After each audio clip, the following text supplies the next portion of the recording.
ಬೇರೆ ಕೆಲಸ ಮಾಡ್ಬೇಕಾ? ನಮ್ಮ ವೈಫ್ ಪ್ರೆಗ್ನೆಂಟ್ ಇದೆ. ನಮ್ಮ ವೈಫ್ ಪ್ರೆಗ್ನೆಂಟ್ ಇದೆ.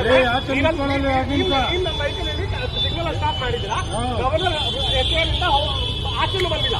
ಇಲ್ಲೇ ಸಿಗ್ನಲ್ ಅಲ್ಲಿ ಇದೆ ಅದು ನಂಗೆ ಗೊತ್ತಿಲ್ಲ. ಗವರ್ನರ್ ಮಾತ್ರ VIP, ನಮ್ಗೆ ನಾವ್ ಯಾರಿಲ್ಲ. ನೀನು ಹೇಳ್ತೀನಿ ಬಿಡಿ ಹೇಳ್ತೀರಾ ಇಲ್ಲ ಈಗ ಇಲ್ಲ ಹೇಳ್ತೀರಾ ಇಲ್ಲ ಕಳಿಸ್ಕೊಡಿ. ಇದೆಲ್ಲ ವಿಡಿಯೋ ಮಾಡ್ತಾ